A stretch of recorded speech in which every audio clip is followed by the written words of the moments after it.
क्या देख रहे हैं?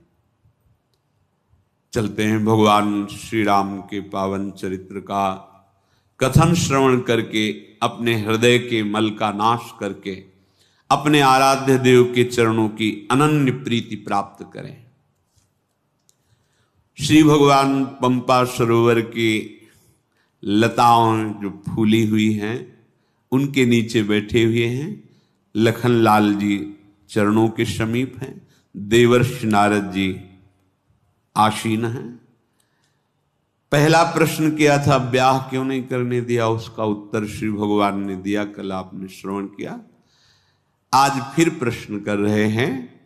पुनि सादर बोले मुनि नारद, सुनहु राम विज्ञान विशारद, संतन के लक्षण रघुबीरा, कहु नाथ भव भंजन भीरा।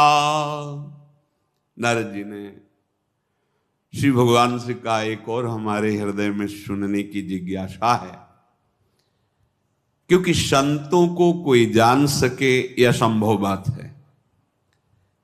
या तो उसी कोटि का कोई हो और या फिर आप, क्योंकि आपके ही प्रेम में पगे हुए संत जन होते हैं, तो आप ही जानते हैं कि संतों के लक्षण क्या होते हैं।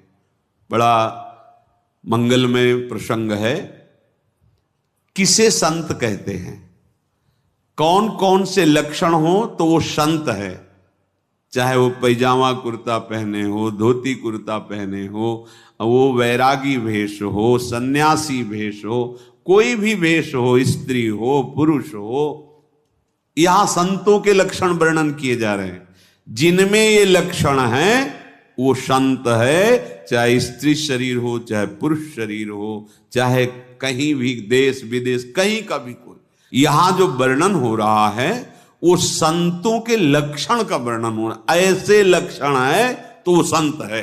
जैसे श्री विभीषण जी से कहे, तुम सारीखे संत प्रिय मोरे।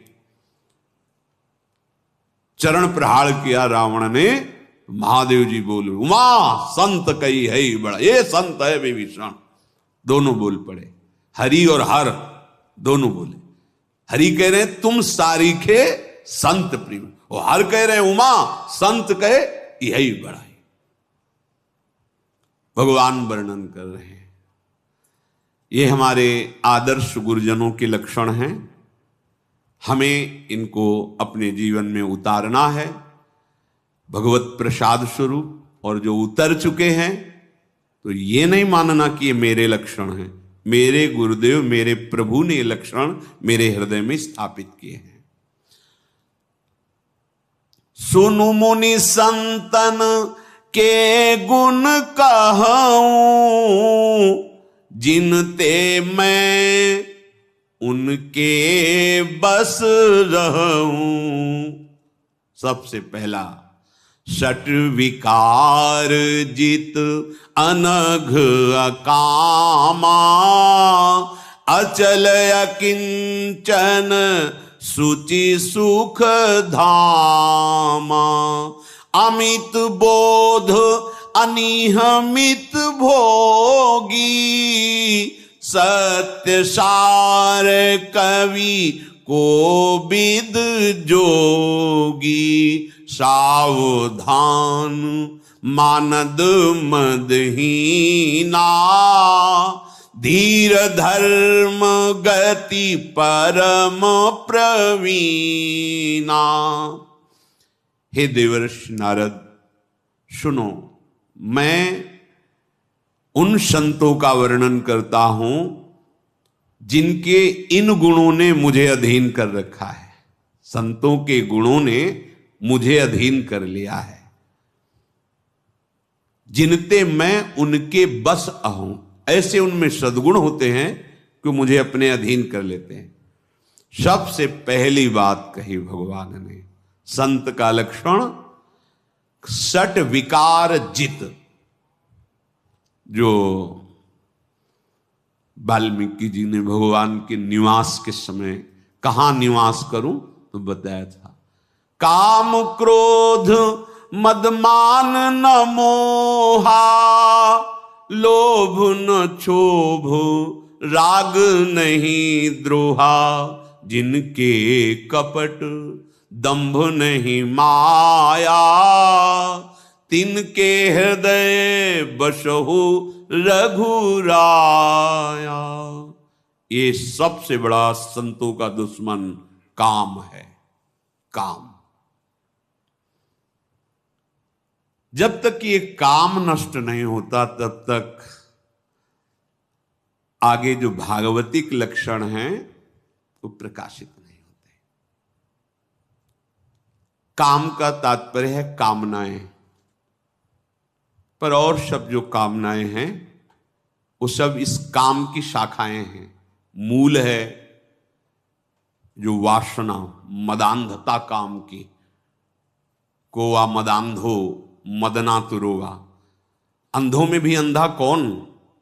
बोले जो काम से अंधा हो गया है, मदन काम से। बस पहला लक्षण है। अगर वैरागी विरक्त भेष भगवत मार्ग का पथिक जब तक भगवत साक्षात्कार ना हो जाए तब तक इस दुश्मन की चाल से बचना चाहिए। ये हमारे हृदय में ही आक्रमण करता है, कहीं बाहर से नहीं। और कोई ये नहीं है कि लिख पढ़ के आ रहा हो कि ये काम है, ऐसा नहीं। जो नाम जप करते रहते हैं उनके अंदर ऐसी बुद्धि जागृत हो जाती है कि पकड़ लेते हैं, आया काम, ये वृत्ति आई है काम की वृत्ति, ये वेग आया है, बस राधा राधा राधा राधा एकांतिक वृत्ति के द्वारा उसका नाश कर दिया। सह गए, शमन कर लिया, धीरे धीरे कम होने लगा, धीरे धीरे स्फुरण, फिर स्फुरण का भी, फिर धीरे धीरे पूर्ण अंतःकरण निष्काम हो गया। ऐसा नहीं कि जलाता नहीं हो, ये कष्ट नहीं दे, ऐसा नहीं। विवेक प्रकट हुआ, अरे मैं इससे व्यर्थ में डर रहा था, ये तो हमारे ही बल से हमको अपने अधीन करके हमको दुख दे रहा है। बस जो ही अलगाव हुआ ते बस समझ में आ गया।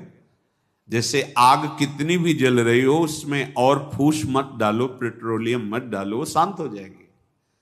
ऐसे काम पूर्वाभ्यास बस प्रकट हुआ है, उसको कोई संयोग मत दो, उसका चिंतन मत करो, उसके चिंतन को बाधित करो। वो एक रस चिंतन चाहता उस समय, नाम जप नहीं, कोई वार्ता नहीं, वो डूबना चाहता उस चिंतन में, उसे मत डूबने दो। राधा राधा राधा राधा, अभी देखो ठीक हो जाएगा। वो हमारा विषय नहीं है। ये अंतःकरण के अहम धर्म में स्थित होकर मुझे जला रहा है, ये मेरे से अलग है। धीरे धीरे धीरे धीरे धीरे षट विकार, जो क्रोध है वो इसी की उपज है। जब कामना में प्रतिकूलता आती है तो क्रोध आ जाता है। हम चाहते तुम ऐसा करो, नहीं करो, गुस्सा आ जाएगा, क्रोध आ जाएगा। कामना की पूर्ति से लोभ जागृत हो जाता है। जैसे जैसे लाभ वैसे वैसे लोभ, जैसे जैसे कामना की पूर्ति हो जाती वैसे वैसे और लोभ उस भोग का, उस वस्तु का बढ़ने लगता है। अंतःकरण धर्म में प्रधान अहम है, मैं भोगता, मैं करता, मेरे से आगे न बढ़ जाए, मत्सरता। ये काम क्रोध मद लोभ मोह मत्सर, शरीर की ममता, शरीर संबंधियों की ममता, इस विकार भगवत मार्ग में आगे नहीं बढ़ने देते। षट विकार जित, इन छहों पर जिसने विजय प्राप्त कर ली है, घबराने की जरूरत नहीं है। इसीलिए हम बार बार अपने हृदय की बात कहते हैं, घबराने की जरूरत नहीं। ये कुछ नहीं हमारे प्रभु के सामने, कोई प्रभाव इनका नहीं। जैसे भेड़िए का प्रभाव बच्चों पे पड़ता है, बड़ों से नहीं। वो बड़ों को तो देख के पूंछ दबा के भाग जाएगा। ऐसे अविवेक पे इसका प्रभाव होता है। विवेक जागृत हो जाए इसका कोई प्रभाव नहीं पड़ेगा। वो विवेक सत्संग के द्वारा प्राप्त होता है। बिनु सत्संग विवेक ना हो। जब ये पता चलता है कि ये मन में विकार जागृत हुआ और मैं मन में तन्मय होकर ये स्वीकार करता हूं कि मेरे में काम आ गया, मेरे में क्रोध, तब हम परास्त हो जाते हैं। और जब मन में देखते हैं तब हम बच निकलते हैं और उसको परास्त कर देते हैं। पर ये बुद्धि की कला से नहीं आएगा, ये विवेक की कला। और ये विवेक भगवत प्रदत्त श्री हरिवंश विवेक परम, साक्षात भगवत स्वरूप वो विवेक होता है।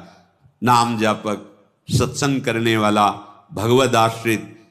और जब रोने का मतलब होता है अहंकार रहित, तब मेरे में सामर्थ्य नहीं, मैं कैसे क्या करूं, तो वो सामर्थ्य विवेक की दे देते हैं। और उपासक ऐसे बच निकलता है जैसे जल में कमल का फूल रहता है। संसार में रहते हुए, विषय सामग्रियों के बीच में रहते हुए निर्लेप, निर्विकार, अपेक्षा रहित जीवन, वो अंतर का विषय होता है। विकार के जो संस्कार हैं, जब तक भगवत भाव में हृदय द्रवित नहीं होगा तब तक ये नष्ट नहीं होते। तो बाद में हाथ उठा के यही सबको कहना पड़ता है, हों हार्यो करी जतन विविध विधि, ये अतिशय प्रबल अजय तुलसीदास बस होई तबई जब प्रभु पेरक बरजें। प्रभु डांट दे, अब इधर मत देखना इसकी तरफ, निहाल हो गया। बस असरण शरण प्रभु की शरण में जाकर उनको जब हम पुकारते हैं, कामादि दोषों पर विजय प्राप्त करने के लिए भगवान की प्रार्थना, भगवान की शरण और भगवान की आज्ञा पालन, बहुत जल्दी लाभ मिलता है, बहुत जल्दी। क्योंकि विवेक के बिना नहीं बच सकते। विवेक होए विवेक तो मोह ब्रह्म भागा, तब सब विषय विलास विरागा। समस्त विषयों से वैराग्य विवेक के द्वारा होता है। संत का पहला लक्षण देख लो अपने हृदय में, ये 6 विकार नहीं होते जिनमें उन्हें कहते संत। तो फिर अपने अहम को भगवान के चरणों में समर्पित कर दो। क्योंकि देख लीजिए, काम, क्रोध, मद, लोभ, मोह, मत्सर, ईर्ष्या, द्वेष, इनकी कृपा से शांत होते हैं। आपकी सामर्थ्य के बाहर की बात है। इनकी कृपा में बिल्कुल बिल्कुल विश्वास करो, इन सब का कोई प्रभाव नहीं रह जाता। फिर अनघ, जो संत जन होते हैं उनसे कभी पाप कर्म नहीं होते ही नहीं। क्योंकि पाप कर्म इन्हीं विकारों से होते हैं। इसीलिए सबसे पहला सट विकार, जितने पाप होते हैं वो काम से होते हैं, क्रोध से होते हैं, लोभ से होते हैं, मोह से होते हैं, अहंकार से होते हैं, ईर्ष्या मत्सरता से होते हैं। अच्छा, जब स्वसुख वांछा ही भगवान के चरणों में समर्पित हो गई तो पाप किस कर्म से होंगे? अनग होते, संत निष्पाप होते। संतों की बात क्या, जो उनको देख ले, स्पर्श हो जाए तो निष्पाप हो जाए। दरस परस अघनाश, अघनाश माने पाप का, जिनके दर्शन मात्र से पाप का नाश हो जाए। तीर्थों का तो नियम पूर्वक अवगाहन करो तब कहीं पाप शमन होता है, पर संतों के दर्शन मात्र से पाप नष्ट हो जाए। संत दरस जिम पातक टरई, बड़े बड़े अपराध नष्ट हो जाते केवल दर्शन मात्र से। और कहीं संभाषण आदि करने का सौभाग्य मिल गया तो भजन के, उनके जीवन के भजन का छठा अंश उसको प्राप्त होता है, जो भागवतिक संभाषण। ऐसे नहीं प्रपंच की वार्ता, भागवतिक उनके पास बैठकर बोधयंता परस्परम, प्रभु की चर्चा, उनकी दृष्टि, उनकी वाणी निहाल कर देती है। अनघ, संत निष्पाप होते हैं।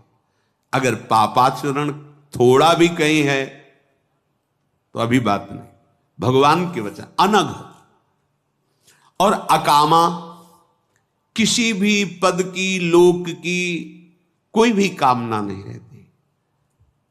यश, कीर्ति, प्रतिष्ठा, कोई कामना नहीं रहती। वो हृदय का विषय होता है। वो कोई बोर्ड थोड़ी लगा के दिखाया जाता है, कोई कामना नहीं होती। श्री भगवान कह रहे अचल, उनकी जो बुद्धि होती है वो अचल होती है। कभी भी किसी भी स्थिति में भगवान से चलायमान नहीं हो सकती। उनकी बुद्धि में एक अचल विश्वास बैठ गया है, भगवान के सिवा कोई नहीं, भगवान के सिवा कोई सुख नहीं, भगवान के सिवा कोई अपना नहीं, मेरे तो गिरधर गोपाल दूसरो न कोई। दृढ़ निश्चय, अचल, उनकी बुद्धि अचल होती है। ये जो बुद्धि अपनी दौड़ती रहती, चंचल, जो व्यवसायत्मिक का व्यभिचारिणी बुद्धि, कभी इस विषय में, कभी इस विषय में, कभी इस विषय में नहीं, संतों की अचल बुद्धि होती है एकमात्र अपने आराध्य देव प्रभु में। अकिंचन, प्रिया प्रीतम के सिवा उनकी कहीं भी महत्व बुद्धि, महत्व, सर्वत्यागी, सर्वत्यागी, न स्थूल न सूक्ष्म न कारण, न मृत्यु न स्वर्ग न ब्रह्मलोक, कुछ भी नहीं, एकमात्र वो प्रभु के नाम धन के, प्रभु के चरण धन के धनी होते हैं। यही है अकिंचन का। अगर अपनी तपस्या का बल है, साधना का बल, तो अकिंचन शब्द नहीं लगेगा। चक्रवर्ती सम्राट अम्बरीश जी तो परम अकिंचन प्रिय हरि के रे, वहां लग जाएगा अकिंचन शब्द। सम्राट है पर अकिंचन शब्द लग जाए, क्यों? श्री भगवान के सिवा उनका कोई नहीं। सावई मना कृष्ण पदार विंदयो, अपने आराध्य देव के सिवा कहीं भी महत्व नहीं, वही अकिंचन है।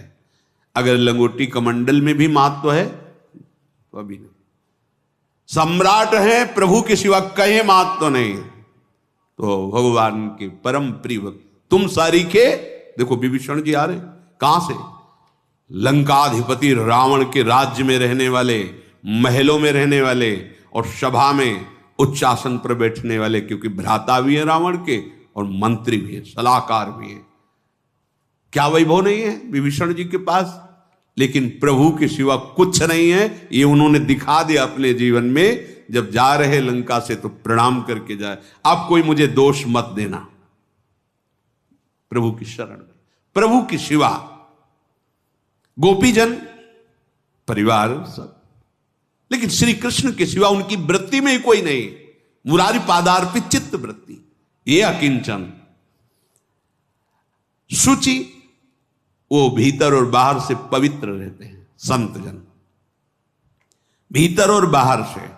भीतर की अपवित्रता है विकार, काम आदि दोष, और बाहर की नाना प्रकार की जो नियम संयम के विरुद्ध आचरण, वो अपवित्रता है। तो जिसकी जिह्वा पे भगवान का नाम चलता रहता है, अपवित्र पवित्रो वा सर्वावस्थांगतोपि वह यह स्मरेत पुंडरीकाक्षम सवायाभ्यंतर शुचि, वो बाह्य और अभ्यंतर दोनों जगह से पावन हो जाता है। संत बाह्य और अभ्यंतर दोनों से पावन होते हैं, पवित्र होते हैं, शुचि और सुख धामा, वो सुख के धाम हो जाते हैं। क्या? अब अपना अस्तित्व समर्पित हो गया सुख धाम प्रभु में। तो जैसे भृंगी कीड़ा दूसरी जाति के कीड़े को लाकर अपनी बात सुनाते सुनाते उसे भृंगी बना देता है, ऐसे भगवान नाम कीर्तन, भगवत गुण, भगवत लीला सुनते सुनते वो भगवत स्वरूप हो जाता है, वो सुखधाम प्रभु हो जाता है। प्रभुमय हो, मन कृष्णमय, बुद्धि कृष्णमय, चित्त कृष्णमय, अहम कृष्णमय, अब वो सुखधामा। संत जन सुखधामा होते हैं, सुखधाम होते हैं। अमित बोध, असीम ज्ञान उनके हृदय में प्रकट होता है। एक पढ़ा लिखा ज्ञान होता है और एक भगवत प्रदत्त ज्ञान होता है। भगवत प्रदत्त ज्ञान से जड़ चेतन की ग्रंथि टूटती है, पढ़े लिखे ज्ञान से नहीं। भगवत प्रदत्त ज्ञान से जड़ चेतन ग्रंथि का भेदन होता है, अपने स्वरूप में स्थित होता है। असीम ज्ञान, अमित बोध और अनीह, उनके हृदय में कोई भी इच्छा नहीं रहती, लोक परलोक की कोई भी इच्छा नहीं। हमारा कल्याण हो जाए, प्रभु मिल जाए, संतों की बात, उनके हृदय में ये भी इच्छा नहीं होती, क्योंकि नाम रूप लीला धाम में इतने डूबे रहते हैं कि ऐसी स्थिति रहती कि प्रभु मिल जाए ये बात भी बहुत पीछे छूट गई। अब प्रभु के सिवा कुछ है ही नहीं उनके, उसी भाव दशा में महासुख में विचरण करते, इसलिए लौकिक पारलौकिक कोई इच्छा नहीं रहती। अर्थ न धर्म न काम रुचि गति न चाहो निर्वाण, कोई चाह नहीं। मित भोगी वो अल्पाहारी होते, मिताहारी थोड़ा भोजन पाने वाले, क्योंकि अधिक आहार तमोगुण प्रकट करता है, भजन में अरुचि पैदा करता है। भजन बढ़ाने के लिए भगवत मार्ग में है, वजन बढ़ाने के लिए तो नहीं ना। अगर ज्यादा भोजन पाओगे तो भजन घटेगा, वजन बढ़ेगा, वजन बढ़ेगा तो प्रमाद स्थिति बढ़ेगी। भोजन सरस तो भजन नीरस, भोजन नीरस भजन सरस। धड़कन के साथ जैसे धड़कन चल रही है, ऐसे मंत्र, ऐसे नाम, जो कुछ भगवत प्रसाद स्वरूप मिला वो भी अल्प रूप में। चाहे जितना स्वादिष्ट पदार्थ हो वो एक क्षण के लिए जिभ्या की केवल, जहां गया, देहाती भाषा में कहते घाटी नीचे माटी, यहां से गया मल बन गया। आज तो बहुत बढ़िया अमुक अमुक अमुक अमुक पदार्थ हैं, ये बढ़िया है या नाम बढ़िया है, वहीं पूछो मन से, बहुत बार खाया है, ये बढ़िया है, नाम बढ़िया है, तो राधा राधा बोलते हुए जितने में भूख मिट जाए, जो प्राप्त हुआ है जैसा भी स्वादिष्ट स्वादिष्ट ऐसा जैसा भी पा लेना चाहिए। श्री स्वामी ओंकारानंद सरस्वती जी महाराज की बार जन्मभूमि में वो संत जन आते रहते थे, किसी कारणवश माई भूल गई नमक डालना। अब देहात में तो घिया की जो छप्पर में लौकी घिया और घर की खेती की दाल पाए बोले के लिए। जब पिताजी बैठे पाने के लिए, जो उनका उठे आचमन किया गए उसका, स्वामी जी आज प्रसाद। अरे बोले इतना बढ़िया बेटा, आनंद आ गया। अरे बोले स्वामी जी काय को उपहास करते हो, वो तो नमक ही भूल गए। अरे बेटा, साधु प्राण पोषण के लिए पवित्र अन्न पाता है, नमक हो ये स्वाद है साधु, बहुत आनंद, बहुत। एक सांस नहीं ली, नहीं कि ए आज तो ऐसा नहीं, पूरा पाके और मुस्कुरा के नहीं। देखो सच्ची मानना, बहुत बार स्वाद दे दिया है, थोड़ा नाम स्वाद में चलो।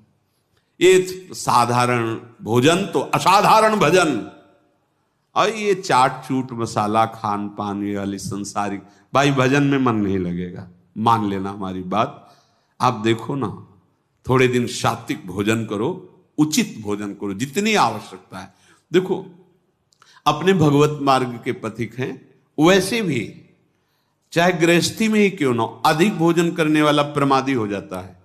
उचित आहार करो, संयम से रहो, चाहे गृहस्थ में हो चाहे, तुम्हारे अंदर उचित बल हर समय रहेगा। जब हम जैसे ऐसी भूखी वृत्ति भी रह जाती, आसन प्राणायाम, जहां खींच करके प्राणों का संयमन प्राणायाम हुआ, भूख शब्द खत्म, शांत, निराशा उदासी कभी चेहरे पे नहीं आई पीछे। कारण संयम, आसन और प्राणायाम, पद्मासन, सिद्धासन और प्राणों का संयमन और गंगा जल पान, पूर्णता। ज्यादा आहार का अभ्यास करो तो आहार इतनी मांग आते हैं वो फैलती चली जाएंगी। ऐसे बहुत उपहास का जीवन हो जाएगा अगर ये अभ्यास बना लिया, बहुत ज्यादा खाने का, उपहास का जीवन।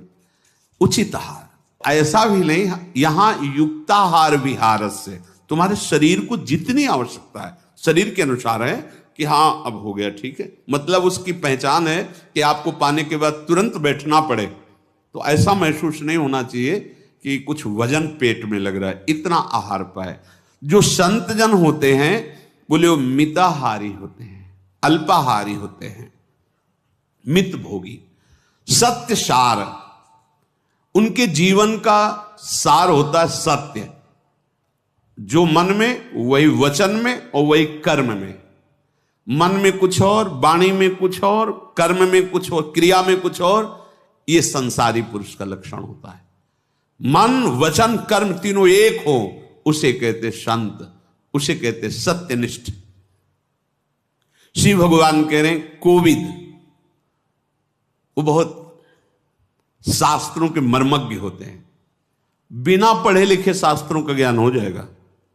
आप गुरु प्रदत्त मंत्र और नाम जप कीजिए, बिना पढ़े लिखे आपको जो शास्त्रों में लिखा है वो सब नाम में पैक है। जैसे छोटी चिप में नहीं बोले इसमें 350 घंटा भजन पद भरे हुए, इतनी बड़ी 350 प्राकृतिक है वो चिप। तो हमारे अंदर चिदानंद चिप है, मन करोड़ों जन्मों का उसमें सब भरा है। उसी को तो डिलीट करने में समय लगता है, भजन करते मार उलझन परेशानी वो सब भरा है, उसमें भगवदानंद भरना है। और जहां पूरा डिलीट हुआ भगवद अपने आप बज रहा है भगवदानंद। देखो ना संतों जो परमानंद में निमग्न महापुरुष हैं, ये मन को खाली करना बड़ा कठिन पड़ रहा है। अगर सत्संग नहीं सुनोगे तो अब उसमें 1 अरब बार काम के संस्कार हैं और डिलीट हो रहे हैं हर जन्म के। आपको लग रहा है अगर डिलीट हुआ होता तो फिर क्यों आता है? क्योंकि वही काम है, वही चेष्टाएं, वही वृत्तियां हैं। जिस समय दुर्वासनाएं नष्ट हो जाती हैं तो सद्ज्ञान प्रकाशित हो जाता है। बिना पढ़े लिखे संतों को देखा है कि जो ककहरा नहीं आता, जिनको देखा है 1 ओम, ये 2 ओम, रुद्राक्ष का माला भी नहीं है तो कंकड़ गंगा किनारे से बैठे और कंकड़ रखे 108, 1 ओम, ये 2 ओम, ये 3 ओम। गांव के संत इतना निर्लेप स्वभाव, इतना वैराग्यवान, और जो बात सुनो तो अगर संस्कृत आती हो तो वेदों के सूत्र बोल लो उनके शब्दों में जो निकल रहा है, क्योंकि साक्षात ब्रह्म चिंतन में निमग्न, तो ब्रह्मवाणी उनके हृदय में जागृत हो गई। वो विद्वान होते हैं, वो योगी होते हैं। चित्त वृत्ति का निरोध करके आराध्य देव में एक एक वृत्ति लगा देना, ये योगी का लक्षण होता।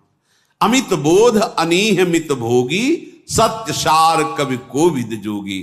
सावधान मानद मदहीना। जो मेरे संत जन होते हैं वो सावधान होते हैं। जैसे युद्ध में कोई जाए तो वहां हंसी मजाक व्यसन ये सब नहीं, वहां तो सावधान नहीं, गर्दन कट जाएगी। तो उनका तो युद्ध समय नियत है, हमारा जब तक शरीर में प्राण है तब तक युद्ध होना है। जब तक शरीर में प्राण है, शरीर छूटने का समय आया, अब विजय पद में स्थित हैं। नहीं तो जीते जी जब तक श्वास चल रही है, कभी ऐसा ना सोच लो कि मुझे कोई परास्त नहीं कर सकता। नहीं, अपने लोग तो भजन साधन गुरु कृपा से संत मार्ग में चलना चाहते हैं। जो अवतार हैं श्री देवर्षि नारद जी आदि, आजीवन सावधान। जैसे तुम भगवान के, वैसे माया भी भगवान की बड़ी प्रचंड है। तो सावधान, भगवान कह रहे हैं सावधान मानद मदहीना, हर समय सावधान। कहीं कोई वृत्ति, कहीं कोई कुसंग, कहीं कुछ ऐसा तो नहीं हो रहा जो हमारे चित्त को भगवान से अलग कर दे, प्रभु से अलग कर दे। मानद, मान देने वाला स्वभाव संतों का होता है, मान स्वीकार करने वाला नहीं। सबहि मान प्रद आप अमानी।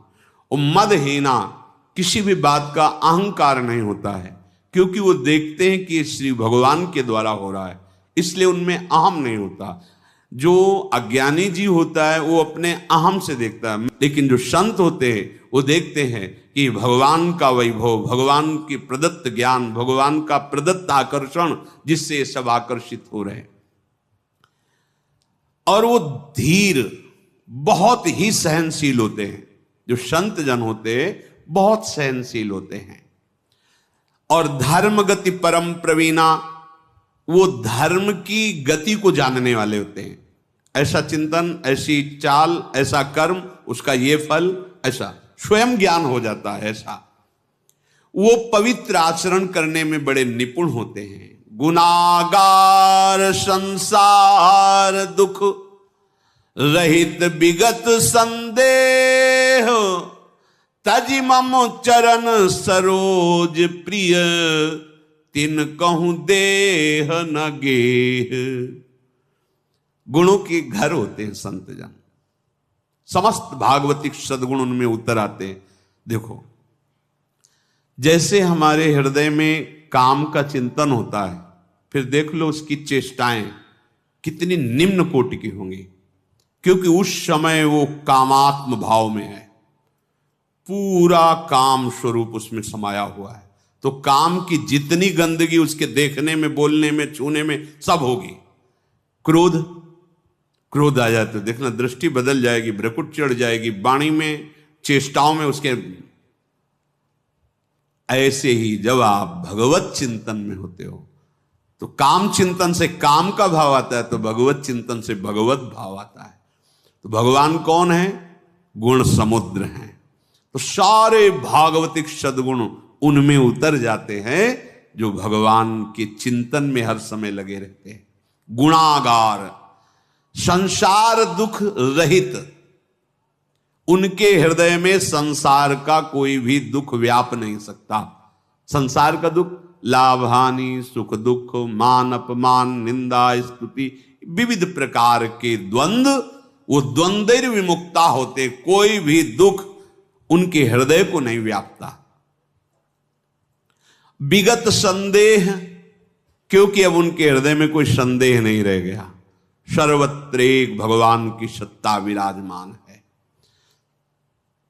तजि मम चरण सरोज प्रीतिन को देह नगे है, हमारे चरणों में ही उनको प्रेम होता है। उनको ना शरीर से अपने लगाव होता है, ना घर से लगाव होता है, केवल मेरे चरणों से ही लगाव होता है। निज गुण श्रवण सुनत सकुचाही, पर गुण सुनत अधिक हर साही, समु शीतल नहीं त्याग ही नीति, सरल स्वभाव सब ही सन प्रीति। यदि कोई हमारे संतों के सामने उनकी बड़ाई करने लगे तो सकुच जाते, उनके हृदय में अच्छा नहीं लगता।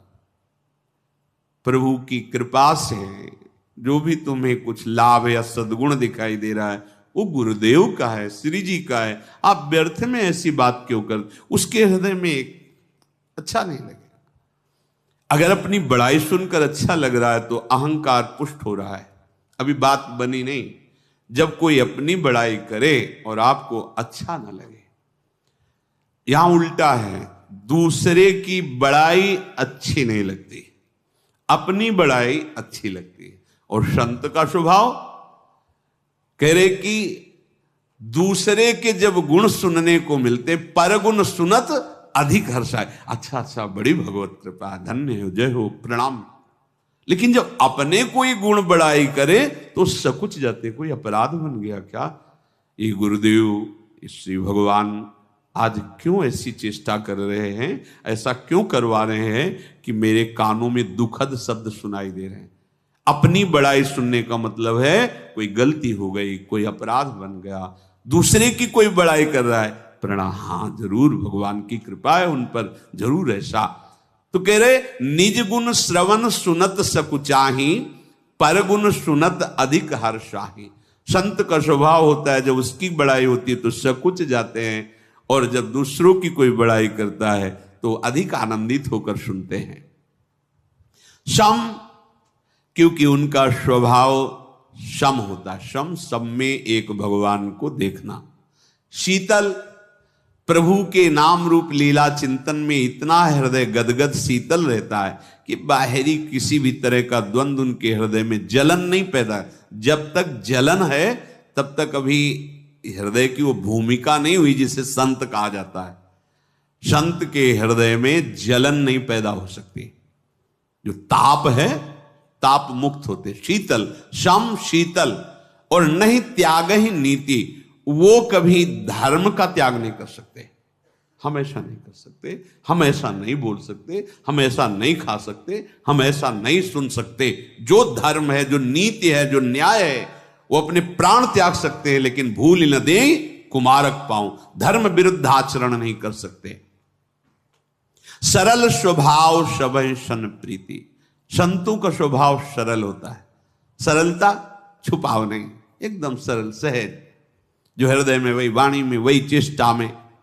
और सबहि सन प्रीति, ये स्वभाव, सबसे प्रेम, सबसे प्रेम, लेकिन वो प्रेम किसी स्वार्थ का नहीं, निष्काम प्रेम। सब जीवन, सेवक जी महाराज कह रहे हैं, सब जीवन सुप्रीति पर रीति निवाहत अपनी। अपनी रीति क्या है? सुख देना, ना कि सुख लेना।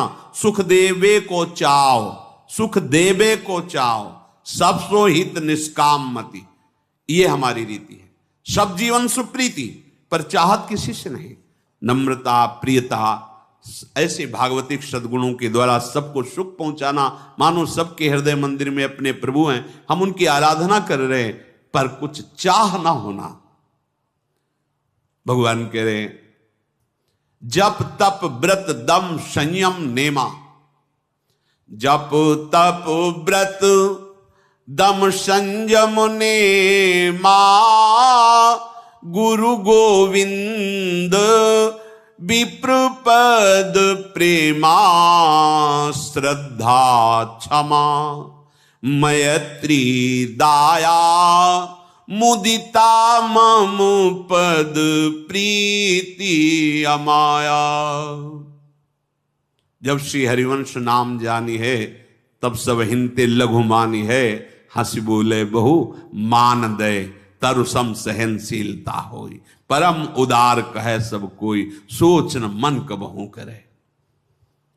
जब नाम का प्रताप उदय होगा तो सबसे मुस्कुरा के बोलना, सबको आनंद प्रदान करने वाली वाणी बोलना, सबके प्रति अपने से बड़ा भाव रखना, अपने को लघु भाव में स्थित रखना, ये संतों का सहज स्वभाव होता है। और वो निरंतर जप परायण रहते हैं संत जन, देखा है, निरंतर जप परायण। स्वभाव बना लो, स्वभाव बना लिया निरंतर प्रपंच चिंतन का, तो वो चलता है। अगर भगवत चिंतन का बना लो तो भगवत चिंतन का चलेगा। खाते पीते उठते बैठते, ये जो आपको लगता है ना कि हमसे तो नहीं हो पा रहा, क्योंकि तुमने अभ्यास किया है विषय चिंतन का। वो मनुष्य जन्म में सब कुछ करने की सामर्थ्य है। आप अभ्यास बदलिए, देखिए बदल लेंगे, अभ्यास बदल जाएगा, भगवत चिंतन का अभ्यास हो जाएगा।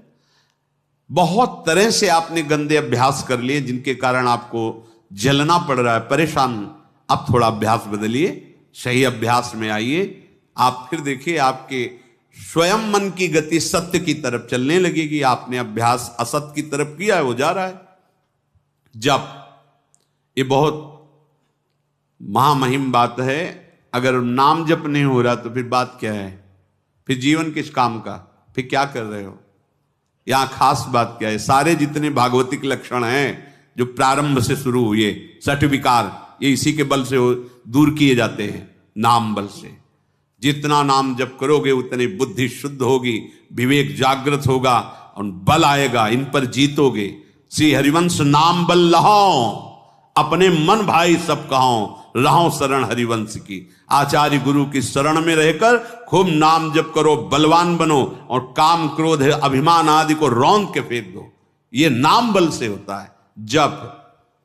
फिर कह रहे हैं तप, अपने सतमार्ग में चलने पर जो हमारे साथ प्रतिकूलता होती है, जो अंदर वेग आते हैं, उनको सहने में जो हमें कष्ट महसूस होता है, उसको आनंद पूर्वक सह जाएं, इसे तपस्या कहते हैं।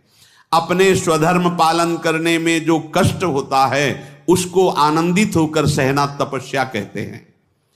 और व्रत,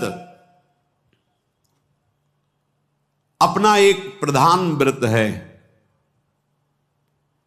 ज्ञान धर्म व्रत कर्म जिते सब काहों में नहीं मोहि प्रतीति, रसिक अनन्य निशान बजायो एक श्याम श्यामा पद प्रीति। श्री हरिवंश चरण निज सेवक बिचले नहीं छाणी रस रीति। किसी भी स्थिति में श्यामा श्याम के सिवा और अन्य आश्रय, अन्य बल, अन्य आशा, अन्य विश्वास हृदय में नाना, ये सब व्रतों का फल है।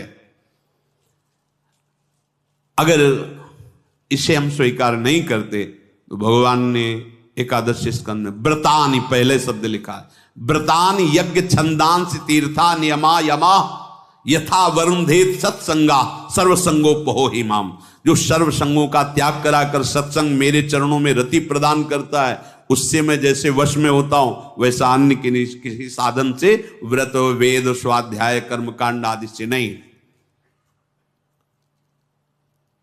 संयम दम नियम, जो संत जन होते हैं बड़े संयम से रहते हैं। जितनी आवश्यकता है हम प्रकृति की उतनी ही वस्तु का प्रयोग करें। अगर आप पानी पी रहे जितनी आवश्यक, इसके बाद बंद करो, दूसरे के काम आएगा।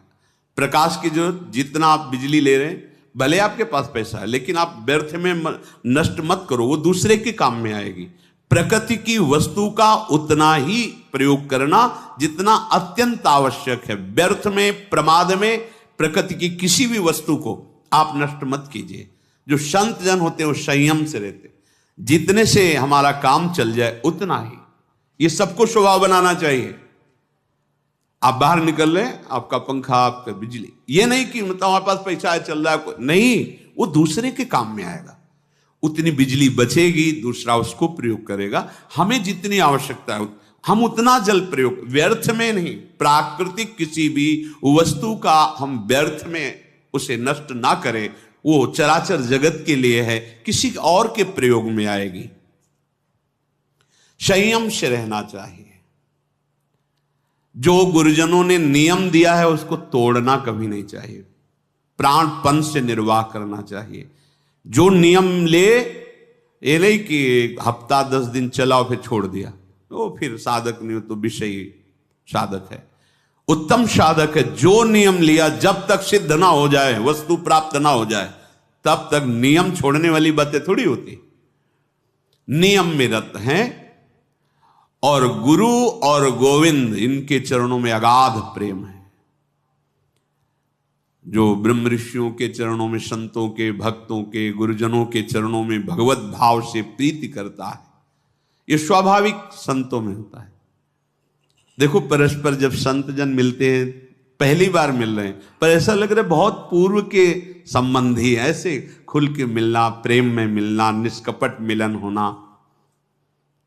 श्रद्धा, क्षमा, मैत्री, दया, अपार श्रद्धा होती संत के हृदय में। श्रद्धा ही तो संपत्ति है।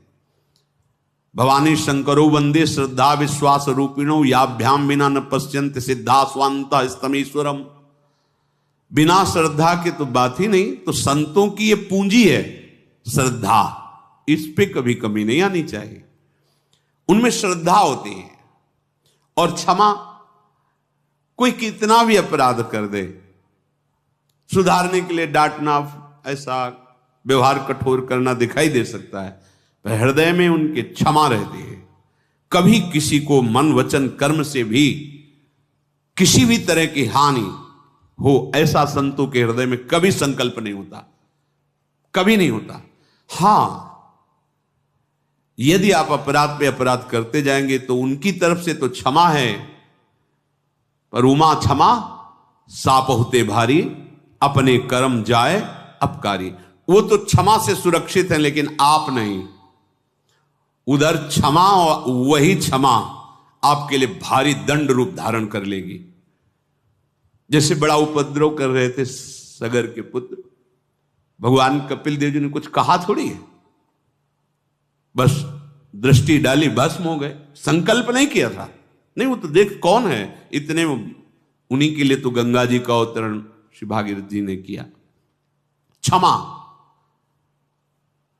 कभी किसी के लिए दंड विधान न सोचे, क्योंकि उस सोचोगे हो तो तुम्हारा हृदय मलिन होगा। नहीं, हमको ये सोचना है कि मेरे भगवान इनमें विराजमान हैं, अगर इस कुछ ऐसा है तो मुझे सुधारने के लिए कर रहे हैं, निंदा कर रहे हैं या अपमान कर रहे हैं या पीट दिए या कुछ भी है। कोई भगवान का विधान होगा, मेरी समझ में तो नहीं आया, पर हम प्रणाम करते हैं भगवान का विधान ही। अगर हम कहीं ऐसा सोच गए कि तो तुम देखना चाहते हो भजन का क्या प्रताप होता है, फिर तुम अच्छा, तो अब दंड विधान, वो अपनी साधुता में कलंक है। क्षमा किसी भी स्थिति में नहीं, किसी को दंड देना ये स्वभाव नहीं होता, संतों का स्वभाव नहीं। अगर कहीं दंड देते देखा भी गया तो वरदान से भी श्रेष्ठ होता है। देखो ना, नलकूबर मणिग्रीव कैसी स्थिति में है। देवर्षि नारद जी को रोष आया, परम पावन जगत बंदनी गंगा में तुम ऐसे खड़े हो, ऐसे कुबेर के पुत्र होकर ऐसे, मतलब तुम्हारे को अहंकार हो गया, धन का गर्व हो गया है, अब इसे मिटाना चाहिए। चलो तुम्हारी औषधि करते, तुम्हारी दवा करते, जाओ वृक्ष योनि को प्राप्त हो। जैसे तुम वृक्ष की तरह जड़वत खड़े रहे।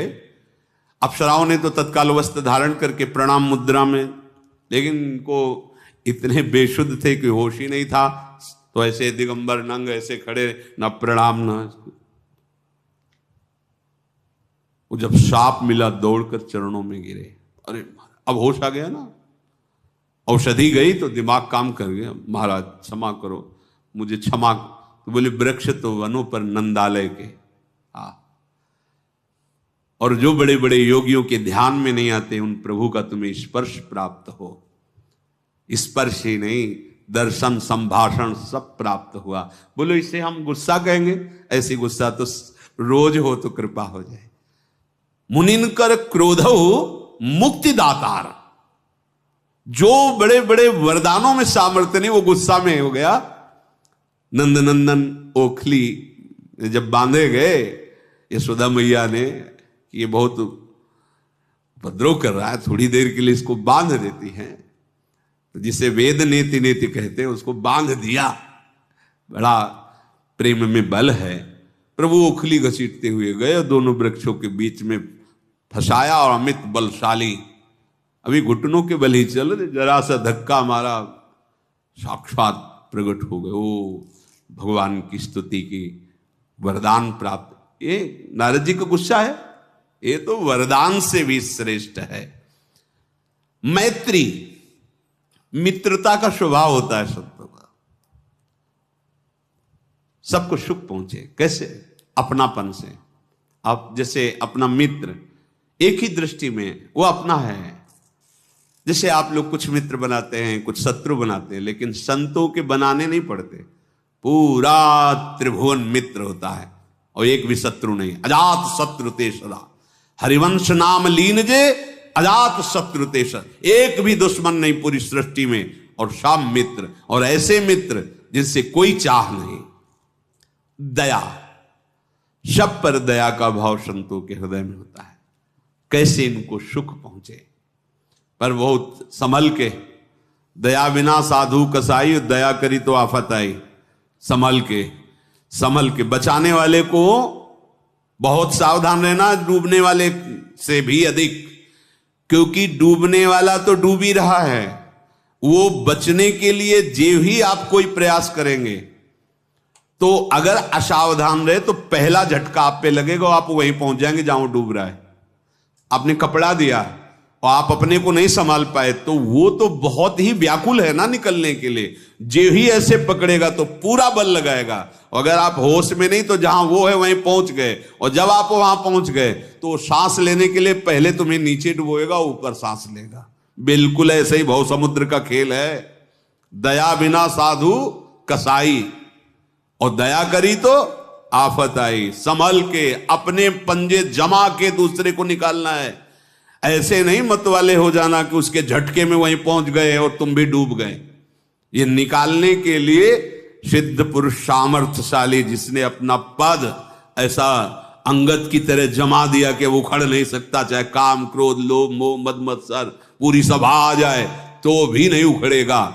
नहीं तो दया बिना साधु कसाई, और दया करी तो आफत आई। संभल के दया। मुदिता, वो हर समय प्रसन्न रहते हैं, क्योंकि भगवान का चिंतन होता रहता है। तो प्रसन्नात्मा, प्रसादे, भगवान के प्रसाद में मगन रहते हैं। सर्व दुखानाम हानिरस्योपजायते प्रसादे सर्व दुखानाम, समस्त दुखों का शमन हो जाता है। हर समय अखंड प्रसन्नता रहती। और मेरे चरणों में निष्काम निष्कपट प्रेम होता है संतों के हृदय में। विरति विवेक विनय विज्ञाना बोध जथारत वेद पुराना। उनमें दृढ़ वैराग्य होता है, परम पवित्र विवेक होता है, वो बड़े विनयी होते हैं, उन्हें परमात्मा तत्व का विज्ञान अर्थात अनुभव होता है और वेद पुराणों के यथार्थ भाव को जानते हैं। शब्द का अर्थ अलग है, यथार्थ भाव को। अभिमान रहित, मद रहित, भूल करके कभी वो कुमार्ग में पैर नहीं रखते।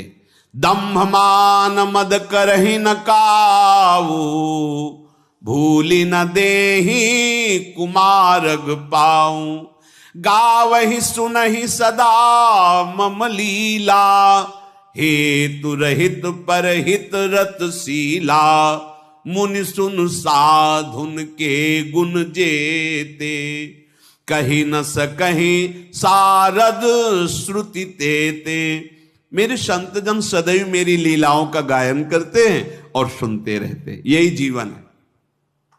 ललिता ललित बजावत बीना, गुण गावत सोई जीवन जी जय। हमारा जीवन जीने का क्या स्वरूप है? लीलाओं का गायन करना, लीलाओं का श्रवण करना। बिना ही किसी कारण के वो सबका हित करने में लगे रहते हैं, जो मेरे संत जन होते हैं। हे देवर्षि नारद, संतों के जितने गुण हैं सरस्वती और वेद भी पूरे वर्णन नहीं कर सकते हैं। इसलिए सावधान होके दीप शिखा सम जुवति तन, मन जनि हो सी पतंग। भजहि राम तज काम मद, करहि सदा सत्संग। आखिरी में वर्णन कर, जैसे दीपक जल रहा है, उसकी लौ है पतिंगा, सुखद समझकर उसका आलिंगन करना चाहता है। उसके बहुत कोमल पंख होते हैं पतिंगा के, एक जरा सी उसमें झुलस गए वो मर जाता है।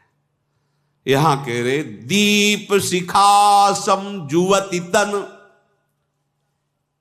यौवन अवस्था में जो परस्पर शरीर आकर्षण है, इससे बचो। ये कुछ समय का है। अगर आप ठीक से पवित्रता पूर्वक अवस्था निर्वाह कर ले गए तो आगे सब शांत है, और अगर गलती करते रहे तो 45 के बाद बहुत ज्यादा भयंकर रूप आ जाएगा। 45 वर्ष की अवस्था के बाद इतना गंदा स्वरूप प्रकट होगा, निंदनीय। 45 तक शासन में ले लो अपने आप को। 45 तक तो विश्राम तक पहुंच जाना चाहिए, चाहे गृहस्थी में हो, पर और जो विरक्त भाव बिल्कुल शासन में। अगर आप 45 तक शासन में नहीं आए तो आप देख लेना, यह महापुरुषों के अनुभव की बात कहते हैं, बहुत गंदा स्वरूप होगा आपका, बहुत गंदी हरकत होगी आपकी, गंदा दर्शन, गंदी बात, मतलब निंदनीय पुरुषों में तुम्हारी गणना होगी। संभाल लो। निवृत्ति अभी संभलने का चांस है। जिसे तुम समझते हो भोगने का समय, भोगने का नहीं है, ये युद्ध करने का समय है। इस पर जीत सकते हो, आगे फिर जीत नहीं पाओगे। दीप शिखा सम जुवति तन, मन जनि हो सी पतंग। है मन, ये शरीर को देखकर आसक्त मत हो, नहीं तो जल जाएगा। धर्म पूर्वक विषय सेवन करो, वो औषधि का काम करेगा। अधर्म पूर्वक करोगे, विष का काम करेगा, मर जाओगे। कैसे छोड़ पावे? बड़ा आकर्षण है। बोले भज ही राम तज काम मद। कामना और अहंकार को छोड़कर खूब भजन करो। कैसे भजन करें? तो कर ही सदा सत्संग। यदि तुम सदा सत्संग करो तो तुम काम और अहंकार से रहित होकर भगवान के भजन में लग जाओगे, और भजन करते हुए संसार में धर्मयुक्त विषयों का भोग करते हुए तुम भगवत प्राप्त हो जाओगे, परमानंद में मगन हो जाओगे। शेष चर्चा आगे। श्री राधा वल्लभ लाल की।